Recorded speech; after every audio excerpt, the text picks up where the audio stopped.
भारतवर्ष के यशस्वी काव्य श्रोताओं को मैं डॉक्टर धर्म प्रकाश मिश्र सादर प्रणाम करता हूँ। यूट्यूब चैनल कविता सीरीज की ओर से आप सभी विद्वान विशिष्ट महानुभावों का चंदन है, वंदन है और अभिनंदन है। काव्य पाठ शुरू हो उसके पूर्व एक निवेदन, अगर आपको कविता अच्छी लगे तो आप स्वस्थ साहित्य के समर्थन में इस चैनल को सब्सक्राइब कीजिए, लाइक कीजिए, शेयर कीजिए और कमेंट भी कीजिए, ताकि आदरणीय को लगे कि मेरा काव्य सार्थक हो रहा है और मुझे भी लगे कि मेरा वाचन सफल हो रहा है। तो आइए शुरू करते हैं महाकवि पंडित चंद्रशेखर मिश्र जी द्वारा रचित भक्ति रस का अनूठा खंड काव्य भीषम बाबा। हम लोग इस खंड काव्य का आनंद ले रहे हैं। पूर्व भाग में चर्चा हुई थी कि भीष्म प्रतिज्ञा करते हैं कि मैं कृष्ण से चक्र उठवा के रहूँगा, और उधर कृष्ण की प्रतिज्ञा है कि मैं चक्र नहीं उठाऊंगा। भीष्म कृष्ण की ही शपथ लेकर कहते हैं कि मुझे कृष्ण की शपथ है कि मैं चक्र उठवा के रहूँगा। जिस अपने आराध्य कृष्ण से गंगा पुत्र भीष्म युद्ध करना चाहते हैं, उसके प्रति उनकी अपार भक्ति भावना इस खंड काव्य का मूल कथा वस्तु है। तो आइए, हम लोग पूर्व भाग में सुन चुके हैं कि भीष्म जब युद्ध क्षेत्र में प्रवेश कर चुके तो भगवान कृष्ण की प्रतीक्षा कर रहे हैं, वो अभी आए नहीं हैं।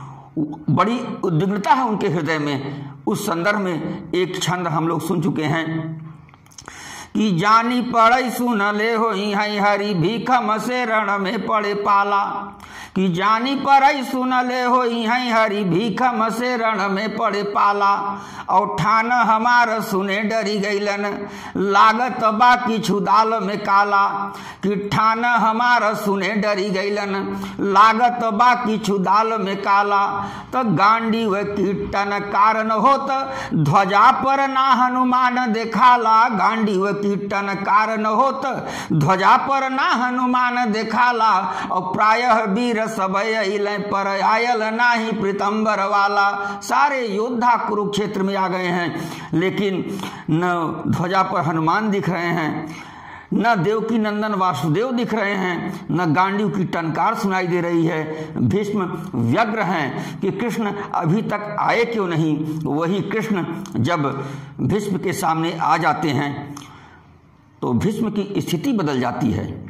भीष्म के हृदय से एक योद्धा का भाव खत्म हो जाता है, एक भक्त जन्म लेता है। बड़ा ही पावन छंद हम लोग सुन चुके हैं, उसको पुनः सुन करके आगे हम लोग चलते हैं। भीष्म प्रतीक्षा कर रहे हैं, कृष्ण माधव वासुदेव देवकी नंदन युद्ध क्षेत्र में प्रवेश कर रहे हैं। भीष्म की स्थिति कि भक्त बदे महाभारत में, कि भक्त बदे महाभारत में बनी सारथी आई रहे जदुराई, कि भक्त बदे महाभारत में बनी सारथी आई रहे जदुराई, और पीत पटी फहरई लहरई रथ हाकत डोर उठाई उठाई, कि पीत पटी फहरई लहरई रथ हाकत डोर उठाई उठाई, तो पार्थ से बात करें मुस्काई के माधव की लखी सुंदरताई, पार्थ से बात करें मुस्काई के माधव की लखी सुंदरताई, तो सोच लगे मन ही मन भीषम बाण चलाई की ध्यान लगाई।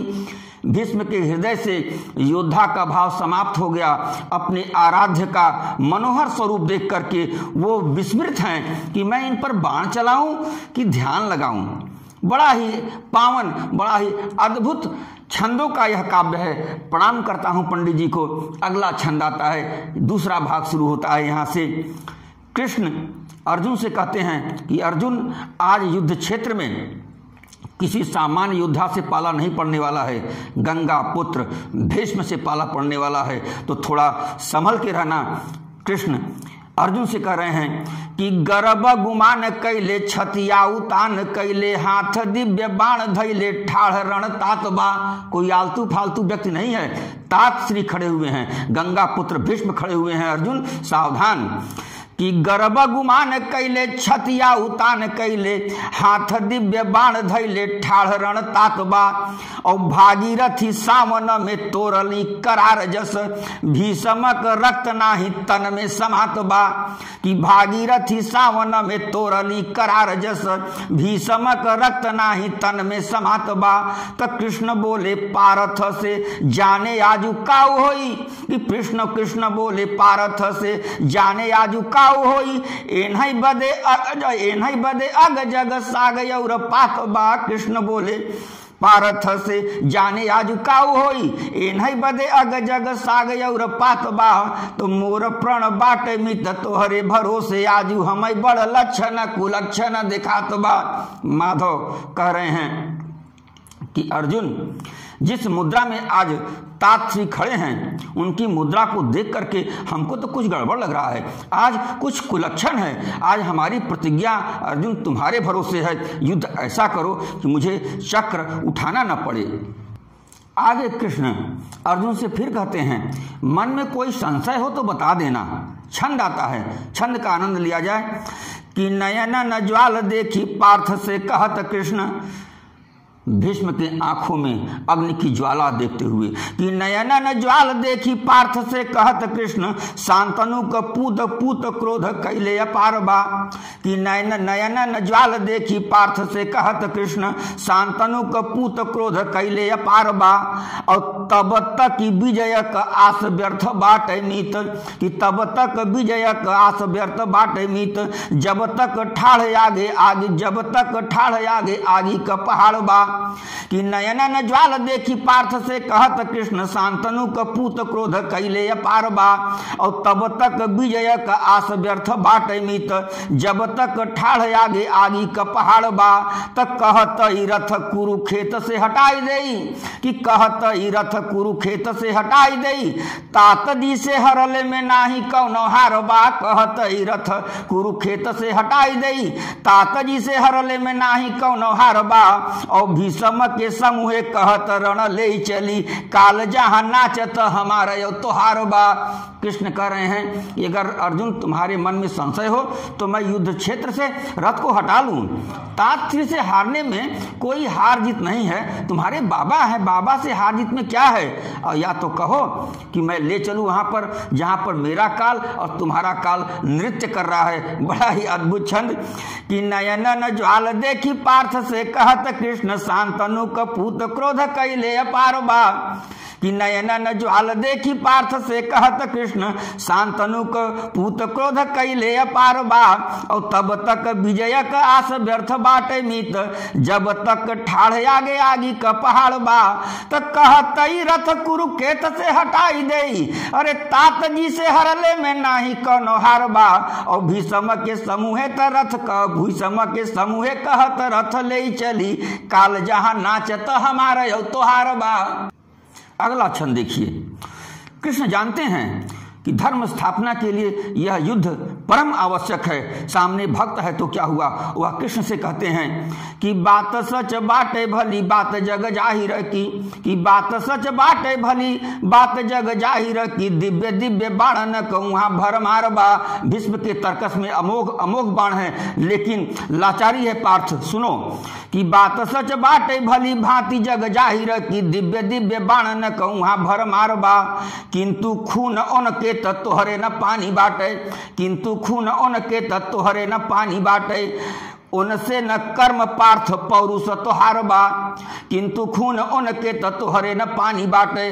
उनसे न कम पार्थ पौरुष तोहार बा। तो अश्व भूई खानी रहे कहत बढ़ाई रथ। राम जाने परिणाम यार बाकी पार बा। अश्व भूई खानी रहे कहत बढ़ाई रथ। राम जाने परिणाम यार बाकी पार बा। तो अब जौन चाहे तौन होई चल युद्ध कर करत लाचार हमें द्रौपदी का बार बा। क्या बात है।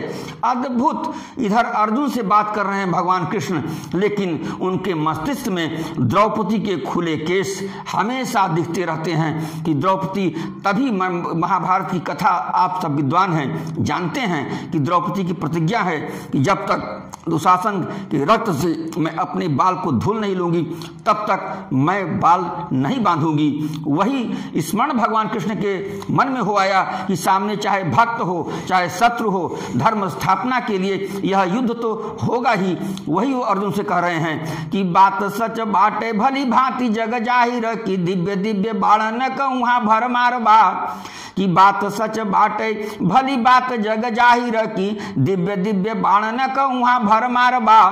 किंतु खून उनके तोहरे न पानी बाटे, किंतु खून उनके ताथरी, किंतु खून उनके तोहरे न पानी बाटे। उनसे न कम पार्थ पौरुष तोहार बा। तो अश्व भूमि खानी रहे कहत बढ़ाई रथ, राम जाने परिणाम यार बाकी पार बा। तो अब जौन चाहे तौन होए चल युद्ध कर, करत लाचार हमें द्रौपदी का बार बार। क्या छंद है, क्या प्रभु के हृदय में सबकी बात समाहित है। वो सबके बारे में सोच रहे हैं, युद्ध भी कर रहे हैं, रथ भी चला रहे हैं, बारंबार प्रणाम करता हूं वासुदेव कृष्ण को। क्या बात है, अद्भुत छंद। अगला छंद देखिए कि भूलत ना हम नवा द्रौपदी कहली तनिहाली से। यह बड़ा ही पावन छंद आ रहा है कि भूलत ना हम नवा द्रौपदी कहली तनिहाली से। यह और घाती बड़ा मुदई कुलिये मुदई दुश्मन। कि भूलत ना हम नवा द्रौपदी कहली तनिहाली से। यह और घाती बड़ा मुदई कुलिये बिचवा उन्हने के बचाई के जइह। तो दूत युधिष्ठिर कई बनल दुर्योधन से भली संध करई है। दूत युधिष्ठिर कई बनल दुर्योधन से भले संधि करई है। लेकिन ई बिथुरी के सिया मोर याद रहे हरि भूल न जई है। कथा है, आप सब कथा जानते हैं।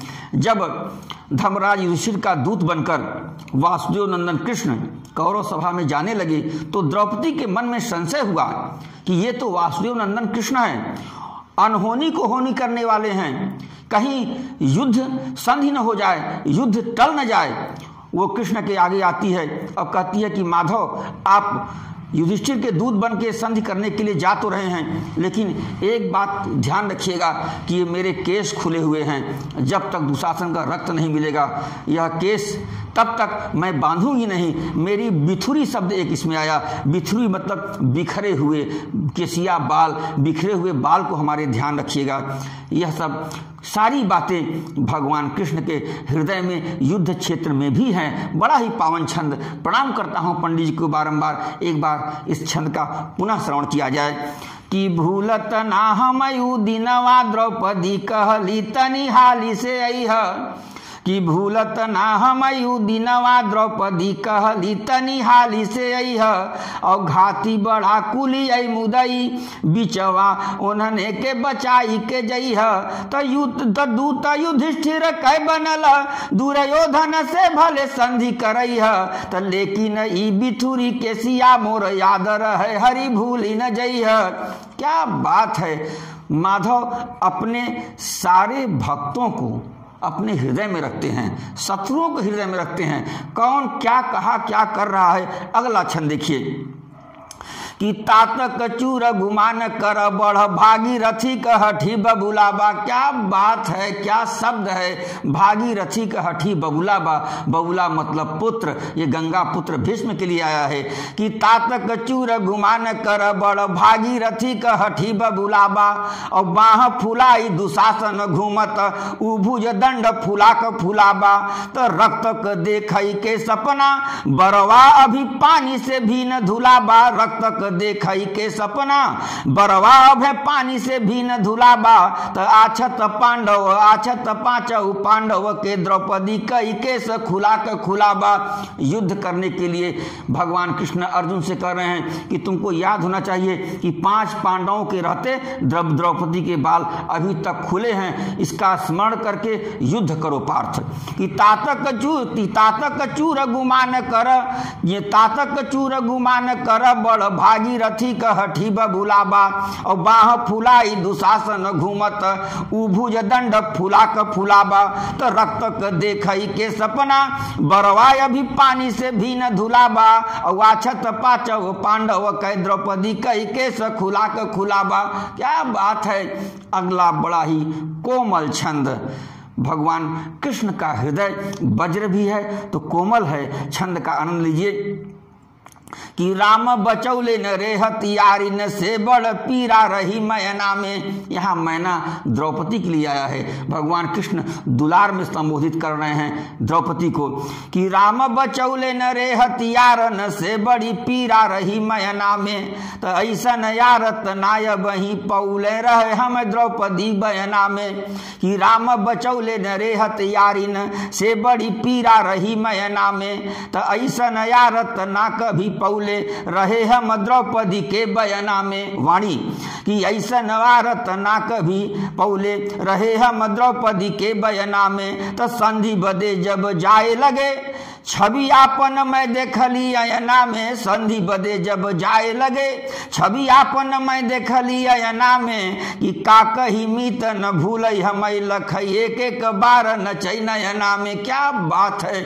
वही प्रसंग द्रौपदी जी को कहा था कि माधव आप संधि के लिए जा रहे हो, मेरे बालों को ध्यान रखिएगा। वही भगवान कृष्ण की नज़र में द्रौपदी के बाल दिख रहे हैं। बड़ा ही पावन छंद। आइए एक बार पुनः आनंद लेते हैं छंद का कि राम बचौले न रे हथियारी न से बड़ पीर रही मैना में। कि राम बचौले न रे हथियार न से बड़ी पीर रही मैना में तो ऐसा न यारत ना कभी पौले रहे हम द्रौपदी के बयना में तो संधि बदे जब जाए लगे छवि आपन मैं देखली अयना में तो का कही मीत न भूले हम लखये कई बार नय नचय नयना में। कि का कही मीत न भूले हम लखये के बार नचय नयना में। कृष्ण कहते हैं कि अर्जुन मेरे आंखों के सामने द्रौपदी के खुले बाल हमेशा रहते हैं, चलो युद्ध करो सामने चाहे जो भी हो। बड़ा ही अद्भुत छंद आ रहा है। युद्ध क्षेत्र में बहुत दिनों बाद गंगा पुत्र भीष्म और गांडीवधारी अर्जुन आमने सामने बहुत दिनों बाद बाबा से भेंट हो रही है। बहुत ही नजाकत पूर्ण छंद, अद्भुत छंद। प्रणाम करता हूँ पंडित जी को। युद्ध क्षेत्र में अपने बाबा को देखकर, अपने तात श्री गंगा पुत्र भीष्म को देख करके अर्जुन भाव विभोर हो जाते हैं कि मैं अपने बाबा को बहुत दिनों बाद से देख रहा हूँ, प्रणाम कैसे करूँ। युद्ध क्षेत्र है, उतर के जा नहीं सकता। बाणों से प्रणाम हो रहा है। नजाकत देखिए छंद का। आपके समक्ष अंतिम छंद प्रस्तुत कर रहा हूं। इस भाग का छंद का आनंद लीजिए कि टपर टपर टाप घोड़ न कथा मी गैल। कि टपर टपर टाप घोड़ न कथा मी गैल पारथक रथ कुरुखेत में ठहरी गैल।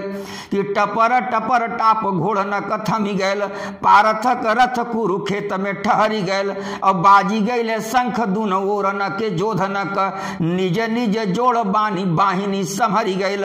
तो पूज्य बाण मारी पार्थ तात के प्रणाम कैले। अरे पावन चरण नख छुई के लहरी गैल। पूज्य बाण मारी पार्थ तात के प्रणाम कैले। पावन चरण नख छुई के लहरी गैल। तो भीषम के ओर से अशीष का चलल बाण पार्थ के शीश से अशीष निकली गैल। क्या बात है। जैसा प्रणाम वैसा आशीर्वाद। भीष्म अर्जुन ने बाणों से तात्री का प्रणाम किया। वह बाण जाकर के तात्री का नख छू करके ऊपर निकल जाता है और इधर से भीष्म भी नहीं चूकते। भीष्म आशीर्वाद का बाण देते छोड़ते हैं और अर्जुन के शीश से अशीषते हुए निकल जाता है। बहुत ही पावन छंद। ऐसा छंद महाकवि पंडित चंद्रशेखर मिश्र यही लिख सकते हैं। बारंबार प्रणाम करता हूं आपको। आइए इस छंद का पुनः श्रवण करके इस भाग को यही विराम देते हैं कि टपर टपर टाप घोड़ न कथमी गैल पारथक रथ कुरुखेत में ठहरी गैल। और बाजी गैल शंख दुन ओरन के जोधनक निज निज जोड़ बानी बाहिनी संहरी गैल। तो पूज्य बाण मारी पार्थ तात के प्रणाम कैले। अरे पावन चरण नख छुई के लहरी गैल। और पारथ के ओर से अशीष का चलल बाण पारथ के से और भीषम के ओर से अशीष का चलल बाण पारथ के शीश से अशीष त निकली गई। क्या बात है, प्रणाम बारंबार पंडित जी को। इस भाग को यही विराम देता हूं मित्रों। क्रमशः धीरे धीरे आप तक यह संपूर्ण काव्य पहुंचाऊंगा। आप लोग सुन रहे हैं और मैं उनके प्रति बहुत बहुत आभार व्यक्त करता हूं कि जिन्होंने इस चैनल को सब्सक्राइब किया है और लाइक कर रहे हैं, शेयर कर रहे हैं, कमेंट कर रहे हैं। उनको ही बहुत बहुत साधुवाद जो हृदय लगा करके इस काव्यात्मक अनुष्ठान का आदर करते हुए सुन रहे हैं। बहुत बहुत प्रणाम, सादर प्रणाम, धन्यवाद।